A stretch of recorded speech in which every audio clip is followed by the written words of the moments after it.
ready? All right. Snap it. We're rolling. Snap it. I'm going with one of these today. I'm Hydration Nation. I am too. I'm going with I'll Bacon in the sun, fishing for a week. Screaming That's freedom. all you were doing? Yeah. Still trying to hydrate here. I want you to insert take a that lime. eagle sound right here. So it just goes, ah. Is that an eagle? Yeah, screaming freedom. Like, I can't Get a do it. projectile to come out of that. Quite possibly the worst eagle I've ever heard. I'm not gonna lie to you. But we get the point, I guess. That was pretty bad. Well, I wasn't prepared for it. Oh man, we got a lot to talk about, huh? Been 2 weeks. 2 weeks. Yeah, It's our 2 first weeks. week off that we had. Yeah, we took a week off because we were entirely out of pocket, off grid, northern Manitoba, on a northern pike walleye excursion. It was a mini dropped with kids and an old man. Yeah. Is what it was. That was so fun, though. Yeah, it started off shot out of a cannon. Yeah. It was the fishing ended up being good. It wasn't as good as normal, but it was good. But man, I don't know where you want to start with the whole ride. I mean, we take her from the top. So where'd you go? Why'd you go? We gotta The whole take thing. it from the Set top. Set it up. So we went to an outpost camp off of Silsby Lake in northeastern Manitoba.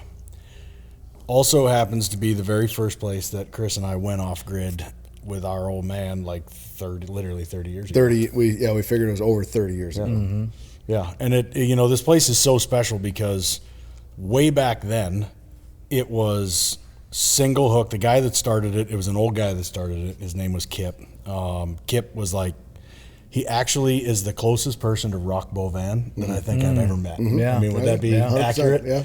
He had Looking everything. Oh yeah, Now I got looking you. everything. Had the long white hair. Yep. Had the beard. Was just a bushman. Would been out there. Had respect for the land, the animals, the game, all of it. And so when Kip got that concession way back in the '80s, he turned those lakes. There's actually 1, 2, 3, 4 lakes total in his concession, couple thousand square miles. He turned those lakes into single hook barbless for fishing, and it's northern pike and walleye. That's what's there. Back And in what decade was this? This is the 80s. So was the that's 80s. before that was really a thing. Yeah, he did that early on. Exactly. Yeah, before it was like a trend to do. Yeah. Like he was one of the first people, and really the guy was a pioneer of the North in general. Like when you look at that time, getting in and out of places wasn't like it is today. It was a hell of a lot harder back then. So he pioneered kind of the whole fly-in lodge type deal. And ice road and coming in over the ice. That was a big thing for him. Getting all his gear. And It was equipment really in. cool because I remember the bombardier that was there. Yeah. And I rode in shotgun with Kip on this thing. It's still on that runway. And Casey and we got a picture of it. It's pretty sweet. Like it's still sitting there on the runway. I mean, it's an old war machine now, but both of us were like, that's it. That's the bombardier. It's a 30-year-old just They don't sitting there get rid on of it. tracks. Once it's done. But he drove that. I think he was one of those pioneers. He drove that from a long way in Thompson, somewhere in Manitoba, all the way through the bush in the wintertime over the ice to get stuff in. You know, he was one of those pioneers like that to get that stuff in there. Yeah, Pretty cool. they had no strip originally, so anything had to go in by floats would go in on like a beaver. Yep. I don't even think they used otters like, at that point up north. It was just And then cut the beavers. strip. Yeah, and so then they built a strip in the bush. That strip it was supposed to take a year. It took them 2.5. Yeah. So, I mean, you look at this strip, though, now you can land. Cut by hand. Yeah, Yeah. all by hand. Yeah. All by hand cut and then stumped with dozers. So they came in and used dozers to remove the stumps. Again, dozers they brought Wintertime. in over the ice road. Yeah. And we put it. I mean, a King Air landed on it. This is not a tiny strip. Yeah. And we This could have is landed on it 4 times. We could have King landed. Air. How many? Jet. How many people are in a King Air? That was a 10. That was a King Air I think you fit 1. 12 in a King Air. Yeah. So it's jet a great propelled. plane. Yeah. Turbo prop, twin Twin props. prop King Air. It's just so the place. Caravan. I mean, when you look at this place has been fished since then, and the fishing is still incredible to this day, and it speaks volumes to what was started back in the '80s for single hook barbless catch and release only. Yeah. And so you never know what to expect. We went there multiple times as kids growing up. I went there back in 2019. I took Ryder. I went with Ryder, Chuck, and Cody in 2019, and then here we are in 2025, and we're like, well, we need to all go together. And so that's what we did, and we weren't disappointed with the trip, that's for sure. The trip was a trip. It was the memories that we have on this trip, and I think we talked about it while we were up there. Casey and I were talking about it. This one wasn't measured by inches of fish. No, this was measured by memories made. Because there's a couple of them. Like so, my daughter Kylie and Gunner. This was his first experience, and Gunner's 10. Kylie's 18, right? So they're seeing it for the first time through their eyes, and it was just awesome to see. At the same time, it started off real crazy. Like it started off pretty wild. Mm-hmm. And my daughter was good, but it started when we left Winnipeg that morning. Yeah. It was a change of plans, and it's the bush, right? We're used to it.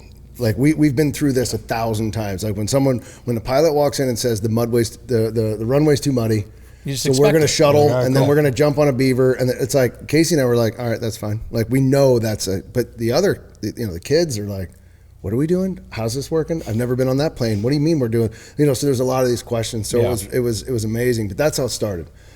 We were supposed to fly in a caravan right to the strip, and it rained and it was too muddy. So we had to fly to another lodge that was south of there that had a gravel strip, and then shuttle across, get into a beaver, and then make 3 flights in the beaver and drop everybody off.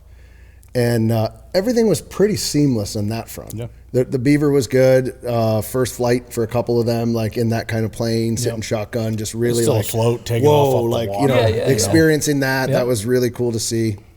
But it wasn't until we got there, and I was second flight, he was first flight, and I get there and he's gone, which traveling with us, there's a couple things that are standard. Mm-hmm. One, we travel in a group and we don't go until the last person's there. Yep. That drives me nuts when it's like, when there's some people that are like 3 legs ahead of where you're supposed to be, because danger can happen and then you don't have the right stuff. Right. The other thing is you always fly with your own bags. Right? So you fly with the bags that you want and your high pry and the stuff. It's just us going in. It's just what we're used to doing. And there were some bags that were scattered because it was just being thrown in planes and we're trying to figure out what was what. So I was like, that's all right, fine. We'll all get there. Well, they took off because the guy was like, get in a boat, they're gone. And it was kind of like, you got to go. Yeah. Right. So it wasn't like him saying, I'm leaving. It was like, you got to go. So they jumped in. Ready, you got to go. And they're like, you got to go. So they get him in the boats. And, mind you, there's about an hour ride to where we're going. Mm-hmm. And so we land. Same thing. They're like, we got to go. I'm like, we don't have my dad. I'm like, we need the last person. I'm not leaving this dock until he's here. So they're like, okay, we'll wait. So then we waited. That plane came in and we're gone. The gentleman mentioned something. He said, there's a bear over there. He said, but don't worry, go fishing, and I'll come over with, it'll be fine. Yeah, that was not the case at this point. So I'll get us to the river, and then from there you can take it from there. So we come around the corner, and we're driving in the boat for Kylie's first time in the boat. I said to her, you're going to want to get your rain jacket out because the wind's picking up and it's going to come over the top. She looks at me and goes, you have it, right? No, I don't have your rain jacket. Oh, it's in my closet. Okay, good. That's great. So number one, we don't have a raincoat, right? So of course, peel mine out. You take my rain jacket. It's fine. I've got kind of this thing. I have an instinct kind of underlayer. I was like, I'll just throw that on. It'll be fine. We're coming around. We're about 30 minutes into the trip, and I can see it. And I'm like, this is going to be very bad. This storm is coming. You can see the wall. I can see it coming, right? And she's facing me. And so I say to her, I go, just nonchalant, I go, Kai, do me a favor. Put your hood up, put your sunglasses on, zip your hood all the way to the top, and just look at me. And she's like, what are you talking about? I go, just look at me. Everything will be fine. And she's like, what? And then, whoom, because we were driving right into it. And it's coming at us, and I was trying to prepare, and we hit this storm. And, I mean, she was holding on to this seat. We couldn't see 5 feet. Yeah. I mean, it was, and I'm facing this way, no rain jacket. I am getting hammered in the face, and it hurts. Like, that's how much, I mean, we're trying to find our way, and all we got to do is get to this river, and then we can slow down and kind of pick our way through, and the rain isn't as bad. So you're crossing a lake. We're crossing, How big's the lake? We're going across Silsby to High Hill. What do you think Silsby is? I mean, it's miles long and miles across. Yeah, it's miles. Okay, so you're a couple miles across. Yeah, it's an hour ride all the way to the other side, right, with 40 horse, right? So we get to the other side, and the guides, we get into the river finally, and it's super shallow. Like, you can't go very fast. We get to the river, and the guy pulls up. dumps the bags off on the thing. He says, just walk over there. And I'm like, and I know where High Hill Camp is. And I'm like, no, you don't just walk over there. I'm like, he's like, well, that's where the boats are. Good luck with everything. And he's gone. So now I got to carry all this gear and get to these boats that are beached, basically, in this rainstorm that's coming at us at an aggressive rate. And so at this point, I'm pot committed. I'm so wet. I'm so like, it's over. I'm just in the water now. I'm just like boots on, pants. I'm like, it is what it is. We're going to get to safety. And all I keep thinking about is we're going to get to the cabin and we'll dry out. We'll build a fire. It'll be fine. That's where Casey was at. And that's when things started to get really interesting. I was on the far end of the river when the storm hit. When I got there, there's supposed to be 5 boats. There was only 3. And 2 were missing. Yes. And one I could see a half mile that way getting beat to shit against the shore. The other one, we ended up. It took 2.5 hours to find. It took 2.5 hours From to the find storm, or had it been gone? It had already been It gone had because there was been a storm the night before. Oh, okay. The boats that were there, I did no less than 250 squats with a cooler full of water trying to bail the boat out. I mean, the boat was all the way up to the transom in the back, and it went up over the second bench seat. That's how much water was in the boat. The fuel lines were chewed from the bear. The seats were busted from the bear. I mean, everything was wrecked. So I'm standing there. I've got gear. I don't have any of my stuff because, like Chris said, it was normally we travel with our own shit, but because it was such a quick and furious deal, I didn't have my bags, but I had bags. So I'm like, whatever. I'm throwing all this shit in. And Cody, we're standing there, and Cody goes, "Did you just see that lightning?" And I'm like, I did. Just keep packing the boat because my boys are standing there. Yeah. I said, just keep putting shit in the boat. I'm dumping water out. I'm trying to get ready.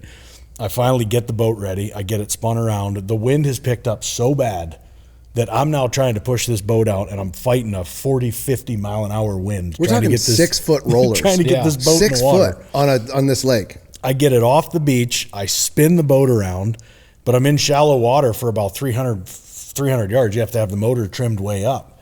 Well, when you have the motor trimmed way up and you're going into a 50 mile an hour breeze, much, it just keeps the boat just doing this. And I'm like, oh my, and my boys are sitting there, and then the wall comes, and that wall of rain was, I mean, it was stinging. I was going 2 miles an hour, and it was stinging my body. Yeah. That's how hard it was hitting. One of the hardest rains I've been in a long time. Yeah. I mean, I'm talking torrential. There's a lot of those around the country last week. Torrential, dude. Well, and they need it up there because they got wildfires burning everywhere. Yeah. Which also played into this trip. We'll get to that at the end. I mean, it was just, I finally get towards the edge of the shallow, and I'm like, I gotta get moving here. I gotta get this boat moving.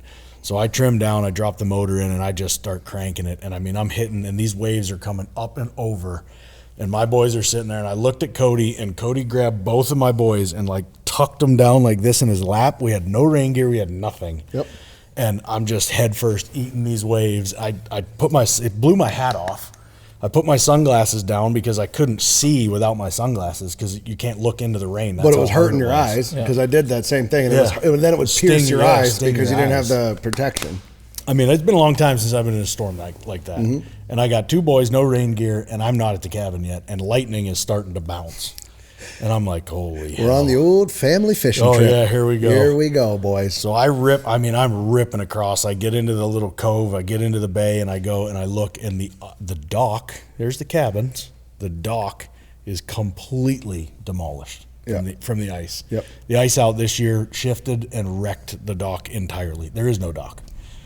I'm like, oh my God, like what is happening? Were they even there this year yet? Had they even been to this? Yes, cabin? They had, yeah. And they didn't fix anything. Yeah. And so there's a lot to that. But anyway, so I'm like, screw it. I jam the nose of that boat right up in there. I grab my boys, I throw them on the dock, and I started actually filming. I have it on my phone.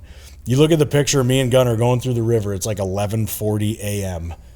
Beautiful, sunny. Like you look at it, you're like, what an awesome day. And then it's like 12:10 p.m. and you see the video, and I had street clothes. I had my newbies on. Yeah. I still have my New Balance tennis shoes on. Yeah. Because I didn't have my bag, and I am just drenched head to toe.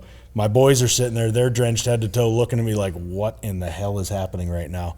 And then I look at the cabin, and I'm like, oh, it's going to get worse. Because the cabin was annihilated.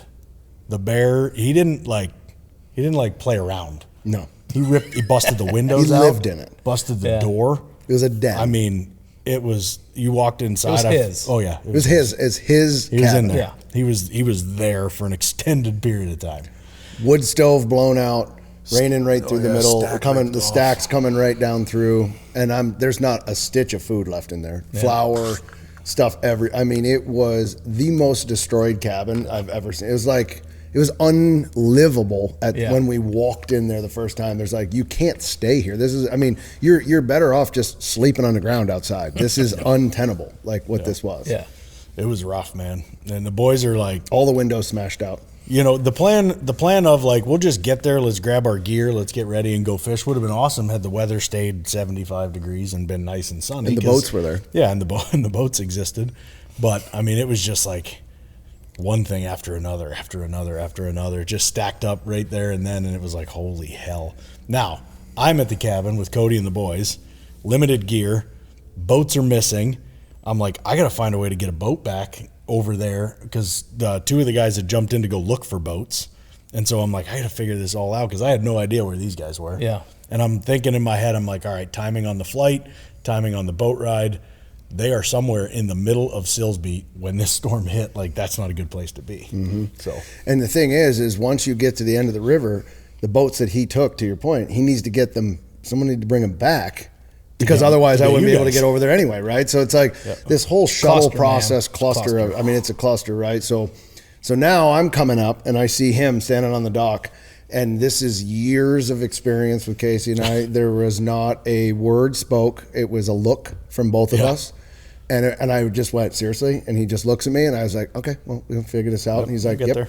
And him and I are like, okay, we got to be calm for everybody that's here, but we also are in like, okay, this is now, we got our kids, we got our dad here, their grandfather. We're like, we have to figure this out. So I kind of, once I assessed the situation, I just kind of walked off and went over to the side and I was just sat down and I was like, I got to think through this. We have to think through this of how we're going to get this figured out, right? And my daughter just walks up to me. She's soaking wet from head to toe. She has like this look of like despair on it. She just comes in for a hug. And so I give her a hug and she's like, you got us, right? And I'm like, I got you. Like, trust me, it's only 10 o'clock in the morning. I was like, it doesn't get dark until 1 o'clock at night. I was like, by the time you lay your head down tonight, we got this. And she was like, okay. She's like, let's go. And she just leaned in and was like, let's figure it out. I'm in it too. If you're in it, I'm in it. I'm like, let's go. So then we started, and Casey and I separated, and it was like, all right, generator.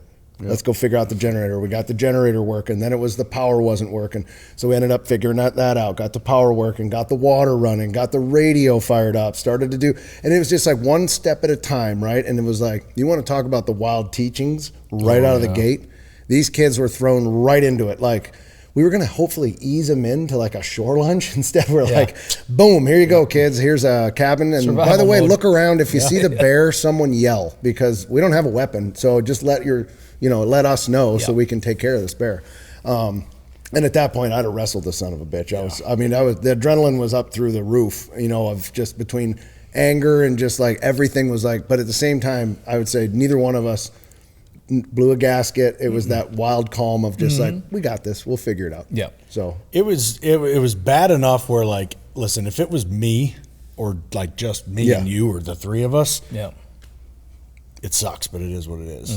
The kids is where I was like, all right, this is not cool. I got a 10. When I say he just turned 10. Yeah. He turned 10 like 8 days before we went out there. So it's one of those like, man, you got to try and stay as positive as humanly possible. So in the video, it's so funny because Lisa watched the video and I'm all like, what do we got here, boy? Look at the bear damage. This is awesome. And I'm trying to like be like happy and upbeat. And then there's a shot of Gunner and he's like, looking just around, it's staring. So but I'm trying to be, trying to be positive. Playing I'm like, we got it, boys. Bit, we got this. This is gonna be great. Meanwhile, I'm thinking to myself, this is a shit show. Yeah. So. I mean, how many times have you guys been up there?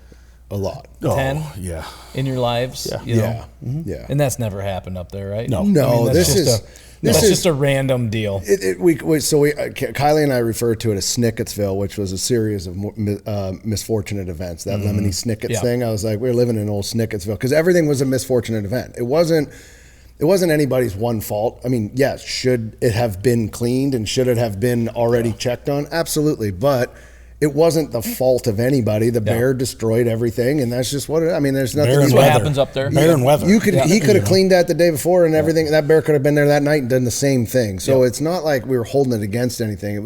But there was equipment issues and there was things like that. That's what put me over. The housing, we're going to an outpost. Yeah. I expect it to be an outpost, right? But it was taking the time to have to fix the gear. I mean, every morning at 6 o'clock, bailing out the sinking boats and doing the things like that. That was the part that was like, all right, this is annoying, but we made it work. We got everything cleaned. We got everything dialed in. And we found, we got clean sheets on the beds. We got everything where we needed it to be, where it was comfortable. And the kids were like, okay, we can do this. And then from there, it was like, okay, we got this. You know what I mean? Like it did it, but it took probably 6 or 7 hours. Oh, yeah. To get everything to where it needed to go. So day one was day one was a shot. Wherever your adventure takes you, count on Bass Pro Shops and Cabela's to make it memorable. From the timberline to the campsites to the lake and the range, get your family outfitted with the right gear. With premium brands like Worldwide Sportsman, Ascend, Instinct, Redhead, and Natural Reflections, they've got the apparel and the gear to make it the best adventure ever. Stop by today for a one-of-a-kind shopping experience in-store or online at BassPro.com and Cabela's.com. See for yourself at Bass Pro Shops and Cabela's stores. Your adventure starts here. All right, let's talk about beer for a second. You ever notice there's a big difference between Busch Light drinkers and other beer drinkers? I like to say we live on the wild side. A guy with a Busch Light in his hand, he's a man of the people. He's out there in the wild every day. He's in the trenches smashing bushies with a smile on his face. You know why? Because he doesn't care. He's not looking for a soulmate. He just needs something to wash that damn jerky down. And he's got himself a 12-pack of Freedom in a can. And when that can gets cracked, it's like opening a door to a whole different world. It's just a vibe. And if you haven't felt it, you should. So go grab yourself a case of bushies, give them a rip, and take a walk on the wild side. You've got things that matter. Memories, heirlooms, documents, firearms. And we all know that life is unpredictable. At Winchester Safes, they make sure life's unpredictable moments don't take those things from you. They use state-of-the-art methods that refuse to sacrifice quality. They put everything they have into their products, offering proven protection and peace of mind. There's only one safe company worthy of the title, the American Legend, and that's Winchester Safes. Follow at Winchester Safes or learn more on winchestersafes.com. I fished that night. I had to. I was like, I gotta just, how. Yeah, but you went out. I gotta go. I left at 9 o'clock. 9:30. Yeah. I left the dock. Yeah. Well, the remnants of the dock. I left at 9:30. I'm like, I know where to go. I'm gonna go find some walleye, and I went and. We just slayed the walleye. Absolutely pummeled the walleye, right? Yep. And I did for like an hour and a half. And I was like, okay. Needed that. Yeah, that had to happen. Yeah. All right, now let's go. So I brought a bunch of walleye back and we cut them up for the next day, get a little jump start on shore lunch. I brought 2 bottles of wine with me. I opened the bottle of wine and drank it out of the bottle with no cup. I literally sat there. He brought the walleye in and we're filleting under the lights, and he's filleting and I'm just drinking a bottle right out of the bottle and I'm just like, and I'm throwing like dead, the scraps in the bucket. Like old Boone's Farm. No. So that was Snow Creek Berry. Yes. That's how it started. Such a good so it was we got through that day. Once we got through that day, you then you're out there the whole time, right? Yeah. And that's when the real fun started for us. And listen, the fishing is, it's worth it. It's still world class. It is world class. I cannot stress that enough. This year wasn't as good as past years. I think a lot of it had to do with the weather, just being so. We Back-to-back storms that. We never had like consistent high pressure. Mm-hmm. We didn't have any real consistent. We had one nice day. Yeah. But then, it was shit leading up to it. Then it got real nice, and then immediately went back to shit. Yeah. And it was like nice for 2-3 hours, then it turned to hell. Then it'd go nice for an hour or two, then it would turn back to hell. So just that, and consistent. No. And when you're hunting, it's the same way. The animals are just kind of like, I'll wait this out a little bit. I'm good. Yeah. The very last night, not to jump too far ahead, but the very last night we got on a weed bed and the sun got down far enough at an angle, and that weed bed turned on. We caught 30 fish in 15 minutes. Oh. Yeah. I mean, it was like someone hit a light switch. And- you couldn't put the lure in the water without And catching 30 big fish ones. over 32 inches. 42 and a half, 40, 38. I mean, just like, one after another. And it was like, this is what it normally is like. And that was on that last day. After a couple of days of clear weather. I mean, I can ask this later, but the lure of the week. There's always a lure that week it's like for pike or whatever. Yeah. Like, God, they were really on the, Daredevil, or they're really on top water at X. Like, what was the lure that like was the go-to to catch big pike that week? With where the fish are right now, they're in like 8 to 12 feet in weed beds. And so top water, like buzz baits and stuff. No go. Not really. I mean, you can find smaller fish up in the shallows, but 1 ounce Daredevil spoons. I mean, You just can't beat it. you really can't. 1 ounce. I've been fishing forever with 1 ounce Daredevils. And you see a lot of guys using like sluggos and these big, just husky jerks and all that stuff. Dude, a 1 ounce Daredevil up there is deadly. And color-wise, it was hammered brass with chartreuse and orange. Yep. We're pretty. It's like if there's sun, it's one color. If there's like the kind of if it's overcast, it's the White, green red, and white, crushed white, white. white on white with orange on it. I mean, any of that stuff like that. And it was really just flipping back and forth between them. I mean, I used a solid hammered brass that was for 2 days, and I never took it off. Yeah. And then for walleye, those countdowns, the blue Rapalas, the countdowns, you just give it a 5, 6, and it goes down about that distance. I mean, the blue, and then they have the Wonder Bread one that's kind of like that Wonder Bread color. Yep. White with dots on it. That was it. I mean, really, if you had that and you had enough of them, I mean, you could catch anything in that lake. And it was just a consistent, like, boom. I had a walleye rig, so I had that Prodigy walleye rod, the Cabela's Prodigy, which I think is a fantastic rod. The first time I fished with it before, I was super impressed with it. Grab that rod, and I had that rigged for walleye. So it'd be like someone would catch a walleye on a spoon, and I'd be like, ooh, and I'd grab that one, and it would just be like 1, 2, 3, 4. Like, just like that. I mean, it was like, because they school up. Well, and a lot of times, you're finding big pike in with walleye, like all together. Yeah. I mean, they're feeding on something. It's so hard to explain because this place, when you think about it, so like, let's say the first time we were there, I'd have been like 12 years old, so it'd have been like 95. Would have been the first time we're there. And so you go from 95 to 2025, and you say maybe 40 people a year have fished that lake. Right.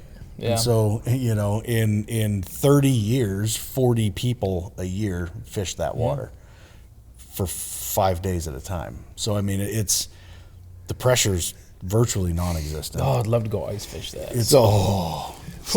I couldn't imagine. It's all catch and release, except for shore lunch. Yeah. I mean, it's just so you don't have to do any of the like fancy tricks and lures and stuff that people do on big, highly pressured waters around here. Just because it doesn't exist. The fish, when they see a lure, chances are it's the first time they've ever seen one. So I got a story talking about walleye. This is typical me story on this situation. So we go out at night, and I got Kylie in my boat, and Louie is filming. And we zip out there, and I think it was the second night. And my dad and I think Ryder and Gunner were in one, or no, Ryder was in a boat, and Chucko and Cody. Anyway, we go back, and there was a spot where it didn't matter. You went there, you caught walleye, right? Like this spot against this shelf. It was like, get there, catch walleye. Well, we were like, let's go over there, catch some walleye for tomorrow. We'll flay them. It'll save us time tomorrow for shore lunch. We can just start cooking shore lunch. So we go over there, and we can start slaying the walleye. Kylie's first walleye, she catches 21 and a half, 22. I mean, these are solid walleye. Oh, yeah. Got a bunch in the teens. We ended up catching probably 15, 16 walleye. Well, we only kept enough that we needed for shore lunch, right? I think we kept 4 fish maybe, and then Dad had 2 in his boat or something. So we're slaying the walleye. Well, I got a live stringer, right? So I take the live stringer, and I'm putting these walleye in the live stringer, and I put them on the side of the boat, and they're floating, keep them as fresh as possible until we can get them filleted. So Kylie casts out, and she catches a northern, like on this on one of those countdowns. She catches a northern. She's bringing it in, and I'm starting to drift close to shore, right? So I'm like, okay. So I go, that's all right, just bring it up. And I'm sitting at the back of the boat, so I hit the electric start on the motor, and I hit it, and I just put it in reverse to just back out, and it just goes, and it stops. Yep. And I go, fuck, I know what that is. I'm like, son of a bitch. So I don't say anything. And I'm like, we we probably won't hit shore, but I just backed up enough where I was in the current a little bit. So I put it in neutral, shut the engine off. And Kylie brings up the northern. Well, this northern literally ate this thing down. I'm talking, it was in his tail. Yeah. I mean, it just inhaled this thing. So I got everything from the spreaders to the hookouts to I mean, I can't get this. I'm trying and everything, all those Rappalas, I've been to barbs down on all of them, right? So there's nothing, and I'm trying to get this thing out. And so you're gonna eat this northern. So I'm gonna eat this northern. Yeah. So after about 5 minutes of this, I'm like, I know I have a prop full of walleye back here. I know that's what happened. A prop full? A prop full. An entire prop full. I'm like, and I also know that I can't get this lure out, right? So I finally get the lure out and I take the fish and I kind of try to revive it a little bit and I drop it in because I'm like, we'll see if it goes. I turn around and I pull the motor up.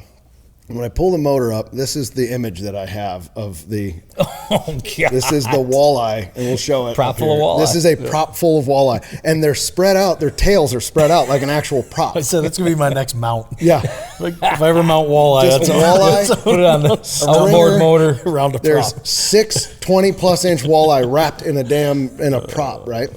So I get on the back of this motor and I shimmy out, and I'm going either I'm going all the way in.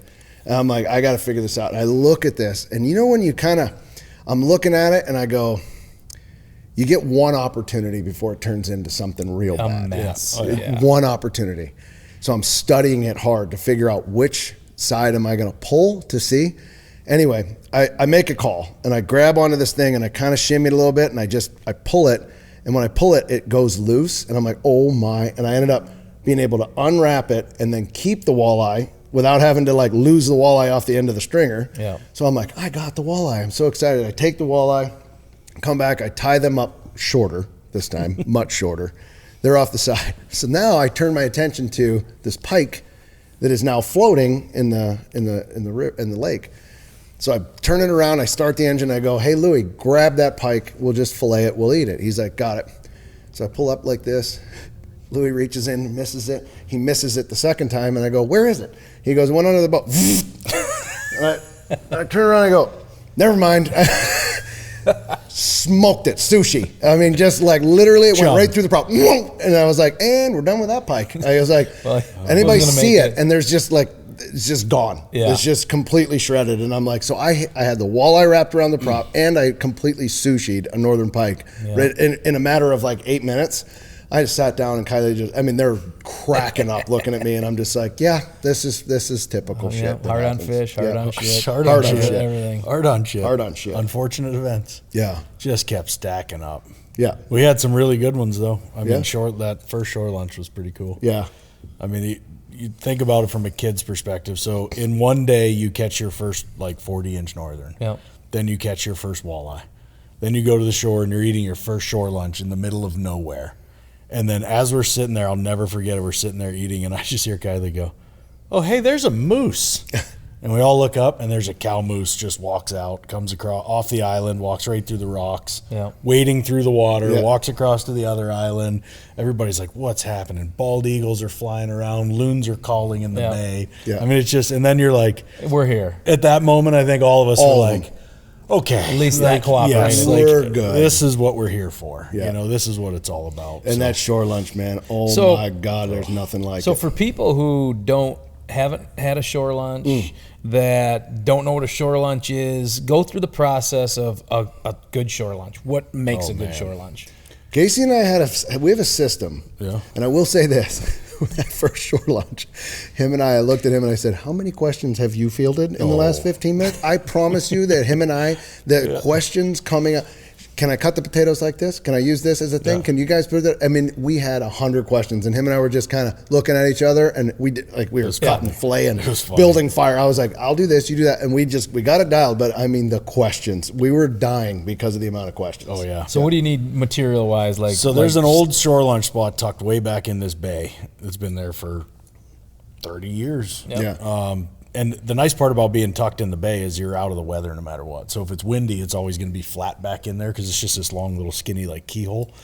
So we went back in there. It's pretty shallow getting back in there. Fished the whole way in. Kids are catching pike, catching walleye right at the entrance to the bay. Yeah. So we get back in there, and basically what they did 30 years ago is they took a 50-gallon drum and they cut it in half, and then they popped holes into the side and popped some holes into the top and create like a bush stove. And so you get out there on the rock, because it's all Precambrian shield, so you got the big Canadian rocks. You get out onto those points where those rocks are, and you set that stove, and then you just build a fire inside of it. Underneath it. Especially because it's dry as hell. You can't be too close to the woods. You got to be on the rock, too tight close to to water. Otherwise, it's a forest fire. So you build a fire, and then we always have a shore lunch kit with us, so I keep it in a cooler all the time. And so basically, you got the pots and pans that you need, and all the silverware, and breading and batter, and Tabasco or Frank's Red Hot, and all the condiments and everything. And catch fresh fish, and then go there and cut them up, batter them up, and cook them right there on the shore. Oil or butter? What do you guys prefer? I'm a both guy. Yeah. I go a little bit of oil and butter. I go a little both. Yeah. And you got to do the taters first. Yep. So slice the taters. Yep. We did it both ways. So we sliced the taters like chips. Yep. Real faster. thin, Yeah. or we did them where you slice them like fries. chips and then fry them, so that you can cut them up in long strips and do French fries. And we did it both ways, just throughout the time. Seasoning on those. And then when they come out of that oil, man, you hit them with that seasoned salt on there, and so it's just good. like there's just a big old pan of fries right there. So- Traditional is usually you got the potatoes and onions. Yep. And then cream corn, niblet corn, and beans, and then fish. And you cook those right in the can. So you just pop the top on the lid, just leave it on there so you can grab it, and then just set them right on the top of the fire and let them cook. And then he was breading up fish and getting all the pin bones and stuff out. Those walleye, I mean, they're once you get Takes them, a hot second. yeah, you get the ribs and the pin bone out, you're good. But the first day, all we had was walleye. Yeah. So they hadn't tried northern pike yet, but when they did, Kylie said she actually liked northern better. I mean, because it's delicious up there. It's more chicken. I've heard colder that. water. It's different. Yes, It's I've just heard different. that so many times. Most guys, you say down here in the lower 48, you're like, you eat pike, and they're like, oh my God, they're a mudfish. Like, they're disgusting. And they are. I've tried them down here. They're terrible. In the summer, in the winter through the ice, it's a different deal. Yeah. Yeah. If it's clean water. I've never tried them. I've always tried them summer down here, and they're terrible.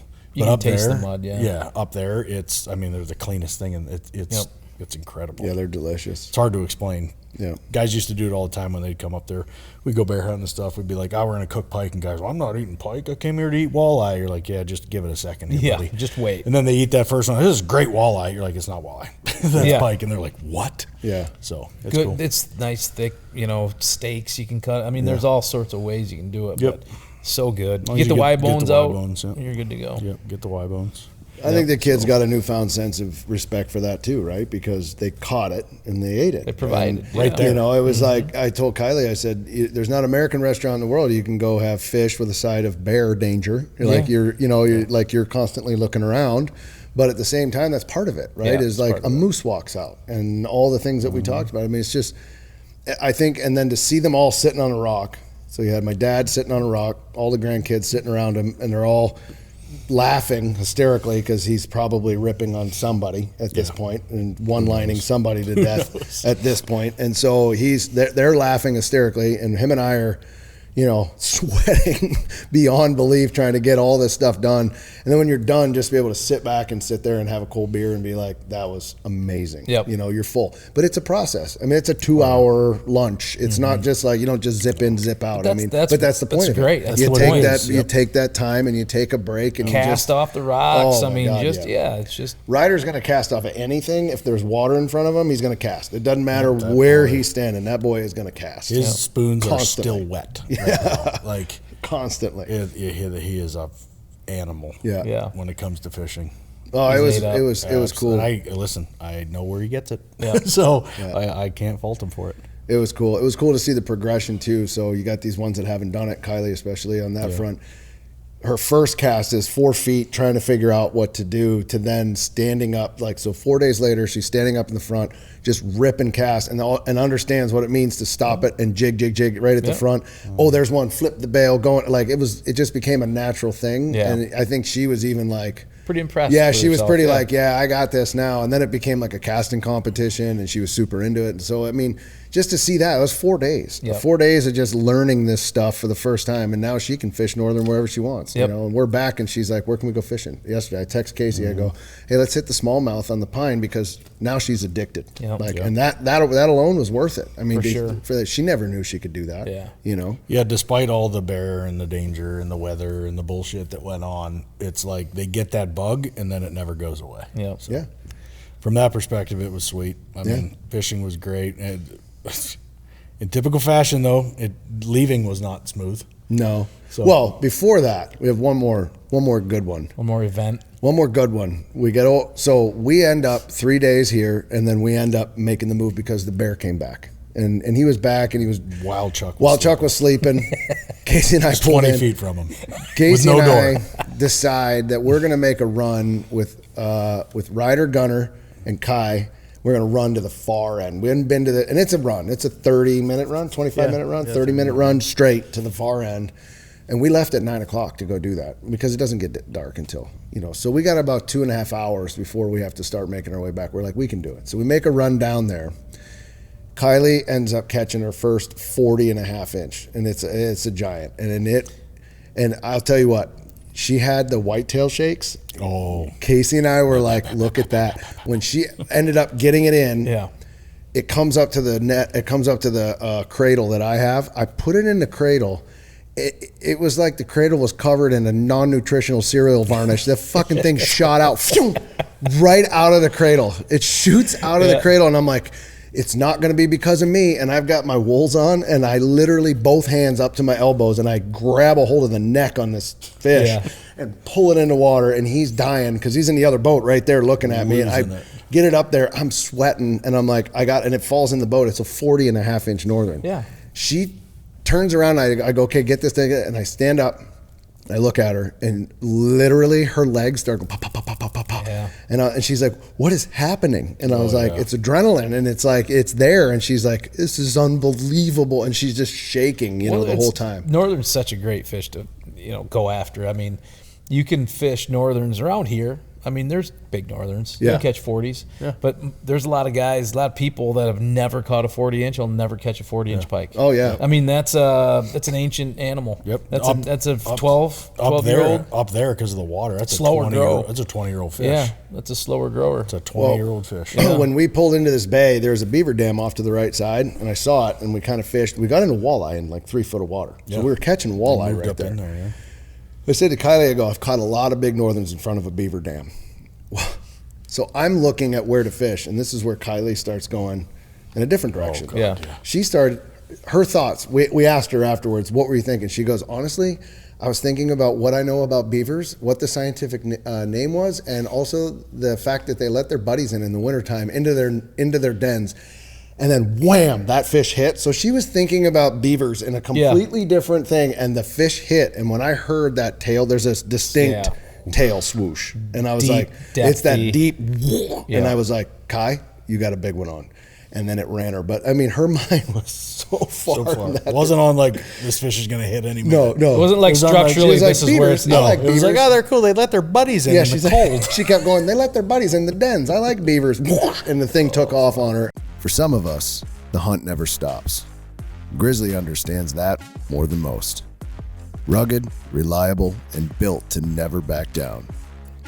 Whether you're on the trail, by the water, or deep in the dark timber, Grizzly is by your side. Tough enough to take on the wild and ready for whatever you can throw. Grizzly is committed to products that never let you down. Always on the hunt with Grizzly. Out here in the wild, precision isn't just a luxury, it's a necessity. Leupold Optics is built on the foundation of American craftsmanship, where every features function first. For over a century now, they've combined dedication and technology with a relentless put-it-to-the-test attitude, creating optics that stand up when everything else stands down. When it matters most, you need the best. That's what you get with Leupold Optics. While other companies out there warranty failure, Leupold guarantees performance for life. Some call it out on the trail. I like to call it the road less traveled. the kind of place where the going gets tough. That's where Tracker Off-Road comes in. Made for those who won't back down. Tracker Off-Road delivers the hardest working machines with the greatest capability at the strongest value in the industry. Built by those who know what it takes and designed for those who don't turn back. Tracker is dedicated to delivering machines that let you get the most out of your day and your dollar. Ready to take on your next adventure? Go with Tracker Off-Road. Every shot counts. And when it's time to make it count, you want the best. Winchester Ammunition has built its legacy on a commitment to innovation by continuously pushing what's possible. In the heartland of America, the American legend crafts ammunition that's purpose-built, reliable, accurate, and ready to perform no matter how harsh the conditions. Whether you're hunting or shooting for sport, Winchester will be there. So anyway, we get back that night and we're all excited and we're high on all the stuff. We're like and we get back and of course Chuck, he's sleeping in the cabin. We get up, Casey walks in and we're like, the bear's on the porch because he's drinking the oil from the canola oil out of the shore lunch box. He literally emptied it right on the porch. Son of a gun. So Chuck's sleeping right there. The door doesn't work because the door's busted. Yeah. And Chuck's 20 feet away. Yeah. Just out cold. Just suck hole open, out cold. So at that point, we pulled shoot, right? We were like, okay, we've done this. We've got the experience. Let's head back to the main lodge. And the guy was accommodating enough to say, bring the kids over here. There's nobody in the main lodge. And by the way, that was beautiful. I mean, Silsby's a beautiful lodge. I mean, it's an amazing cabin. So they sent the people over the next morning. We make the run over there and we get everything. And we're like, now we're fishing Silsby. Yeah. We're good up until the wind started again. So Casey's in this boat and he's right next to me and we're rolling. And all of a sudden his boat, you're going the same speed. We both have 40s. And all of a sudden he goes, whoa, and he drops back like real far. And I'm like, what happened? So I turn the boat around, come back, and he's like, it just stopped. So he gets it going again, boom, and stops again. Boom, boom, boom. And I'm like, what? So we have radios in the boat. This guy up here is not answering. So I'm like, I got to go figure this out. We'll get somebody to send back tow. So, okay, this guy comes back, and Jason, and he starts towing Casey. We come around that corner, and the wind started again. This time, it was double the wind that was. It wasn't raining. Yeah.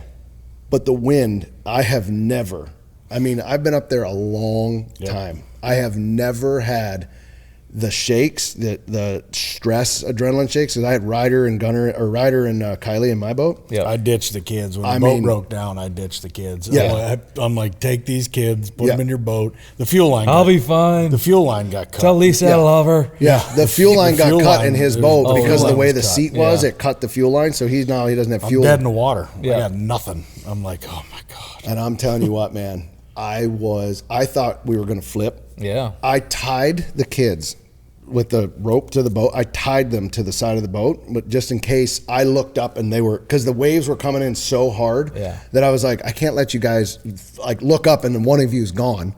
So I was literally tying them to it with their life vests. And you can't sit there and take the waves. No, you have to go, but you have to know what you're doing, man. You have to be able to cut those things at a certain angle, because if you're the other way, you're going to go backwards. And so it was just constantly doing this. So you're standing up and you're just maneuvering. And I mean, it was like when we got to finally the other side where you could get out of the wind. I mean, I'm not kidding you. I was the same way. I was shaking, not from fear, but from just I was so tense that I was like, I gotta let go. But again, the kids, they thought it was a boat ride. Yeah. They're laughing at each other. They're and they think it's. I'm like, good, but they didn't realize we were in some serious shit, man. It's funny. It's a different fear though than when we're out there. If it was the two of us, I wouldn't even have thought about it. I just sat down and drove, and we'd have got wet. But I was like, and you have those kids with you, man. More responsibility. Yeah, it's a whole different mindset. Yeah. It was. The kids. They're making it. I don't care what happens to me, but they're making it out of there. And it was there's a couple times where I was like, man, as long as I get them out of here, we're going to be all right. Did you have jackets in there? Jackets. I was a bucking bronco in that boat, because what you can't do when you have no motor is steer. I mean, you can at least steer, but you can't throttle up, you can't throttle back, you can't ride the wave.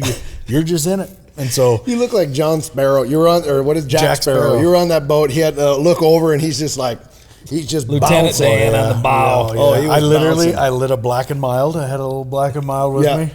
I got the old in the t-shirt, got her lit up, and I thought, well, let's just enjoy this while we go across here. Yeah. And just got my ass beat. I look over, and he's got this Black and Mild, and he's sitting like this. Was he towing you at some time? Yeah. But the problem, he's flying up like this and flying back down, but he's just got the cigar in his hand, and he's just riding out this wave the whole time. He's towing me, but with the way those waves were and the way it all worked is like he would cut the wave, and then his boat would go down, and my boat was going up. And then the rope would catch, and it would pull me into the wave, and the wave would come up over the bow. And I mean, that's just it. There was no other way to do it. Yeah. Like that was literally our only. It was either that or just cut the boat loose and me get in his boat and let it go. Go get it later, but who the hell knows where. Yeah. So I mean, it was wild. It was fun as hell, but I got my ass beat. So that led us to a couple days of amazing fishing, which we did. We had great shore lunches. We finished strong with the group. I mean, we had a great 2 days out there. It was just beautiful. Caught so much fish. It was great. And then right at the end, a series of misfortunate events again. We get ready to leave. We get over to the runway. And once you get over the runway, you get on a school bus, and the school bus takes you up to the runway. There's a plane up there, and there was two people in camp that got on there with a bunch of gear and everything, and then the plane takes off. Our plane's coming in 10 minutes? Yeah. Maybe 10 minutes? Yeah. They radioed. They radioed 10 minutes out. So we're sitting on the runway, and in that 10 minutes, the thickest smoke you couldn't see more than 10 feet in front of us. The wind shifted, and there was a fire to the north. Mm-hmm. It blew in smoke. You would have thought that everything around us was on fire. That's how much smoke. I mean, it was so thick. The King Air flies over top, and we're looking, and you can't even see him. You can hear him. He's real low, but you can't even see him. That's how thick it is. So all of a sudden you hear, and we're headed back to it, and we're like, he radioed and said he was on the downwind, and I'm like, I'm looking and I hear, I'm like, he's right there. Where is it? He couldn't see the runway. Oh yeah, so it was thick. All the next thing you heard was gone that way. We're like, Thompson. Oh, here we go again. So, but that's again, having been in the bush as many times as we have, you book a late flight out of wherever it is, so you have time to get out of the bush. So back to the cabins we went. Smoke cleared in about hour and a half, maybe. 2 hours. 2 hours, and then wind shifted again, and you can start to see the other side. And then, man, once that happened, he made a call, and we turned and burned because it was switching again. Yep. So it was like he came in, he hit that runway hot, and it was like, let's go. And then we jumped in, and once we hit the air, we got up above the smoke. Just looking down, you could just see it. It was like, man, this is wild. The fire, it was huge fire to the north. They're everywhere up there right now. Even on the flight in, when we were flying in the caravan, we went up to 7,500 trying to get out of it because it was IFR. We got up to 7,500. We still weren't out of it. No, 7,500 feet up, there's still smoke. Yeah, and so he's like, well, guess we got to get under it. And so all the way back down, we went 280 miles at 1,500 feet. Yeah, we were flying about 1,500 feet. Just to stay under the smoke. Ripping 140 knots. Second to Helio. It was sweet, dude. Yeah, it was amazing ride in. Big bull moose on the way in, bunch of bears, and it was. So that experience was cool, you know. And the kids had no idea about the smoke. They didn't know we were trying to pick our way around and all that stuff, you know. So yeah, it was great, man. Overall, I mean, listen, it had its ups and downs, it had its challenges, but it made the trip. Yep. That's how it goes. It really did. No different than us sleeping in a hangar for 5 days one time. No, man. It's like, not at all. That's what you sign up for. Yep. And to me, that's some of the favorite thing, like we said at the beginning. Yep. I used to measure these trips in inches of pike and numbers of pike and numbers of walleye. This trip, I don't even care. I measure it in the stories and the memories and the laughter and the shit that happened and you know. The last day, Kylie said, Dad, I'm out fishing you 13-3 right now. I said, Kylie, I don't care if you outfish me 27-0. Yeah. I'm sitting in a boat. Yeah. I'm taking your fish off the hook. I'm steering this thing. I said, I don't care if I cast. I really don't. Yeah. I'm having the greatest time, and I have no desire to even catch one right now because I'm just watching you, slay the fish, and I think that was what it was about. And then to have everybody there, that's the first time, and we got it locked in. We got a film coming. Yeah. And I'm telling you, this thing is going to be amazing because we shot it all, and that's the cool part about what we do is it's documented forever. Mm-hmm. And these kids are locked in at that time. That is 10-year-old Gunner, 18-year-old Kylie, first time ever in the bush, and it's forever going to be locked in and film. And that's just something that they'll have that we can watch and see. And they're there with their grandfather the whole time, who started kind of taking us up there at the very first beginning of all of it. So for him, it was a full circle. And yeah, I think it was just amazing, man. Ryder said when we had to go back with the smoke, when we had to go back to to camp, this is where he's at with fishing. Everything was packed away, obviously, because we were supposed to fly out. So we jump in the boat to go back to camp because of the smoke, and Ryder goes, "Oh, I'm fake casting in my head." He's like, "Can I unpack her?" I'm like, "Don't even think about it. Everything is packed." Like the answer to that question is no. Meanwhile, in my head, I'm like, "I bet you I could unpack a rod right now because we got a couple hours." Yeah, we got a couple hours. We could fish. So Louis fell asleep on the. Did he tell you this? He fell asleep on the. I think it was on the King Air. Yeah, he fell asleep on the King Air, and he woke up setting the hook. He went like this, and he was sleeping. And he goes. And he set the hook like this, and he looked over and he goes, "Did anybody see that?" Like, he goes, "I think I just set the hook in my sleep." Because I was like, "You did just set the hook in your sleep." He was like, "Man, I was dreaming that I was on the boat. I caught a fish." I'm like, "That's so funny." He literally set the hook. It was in cool. his sleep. It was really cool to see it through his eyes a little bit too. Oh, yeah. You know, because his birthday was the day we went in. He's 24. Yeah.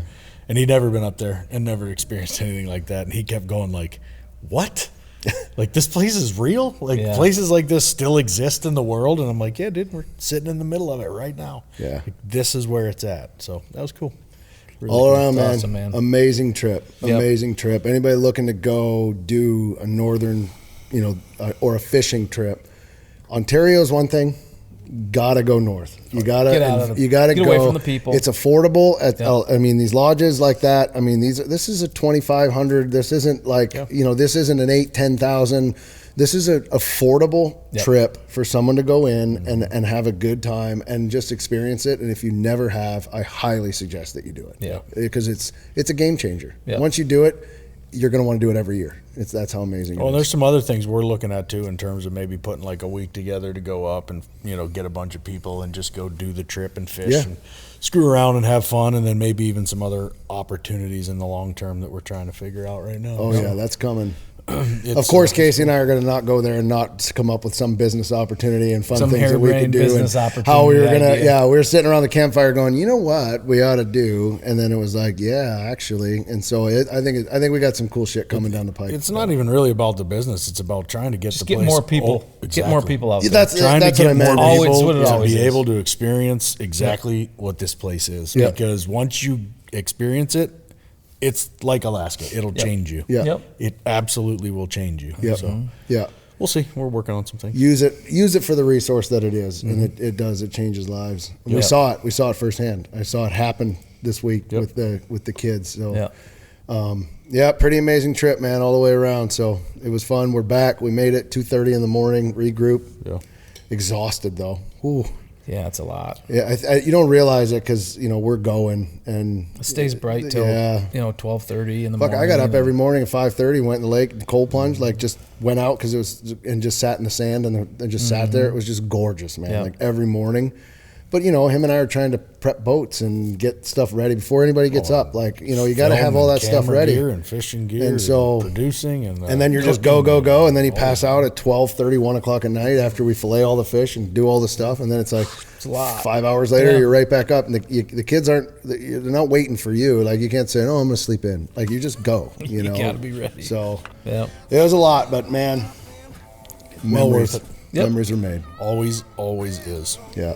Mama say it's a new day, son.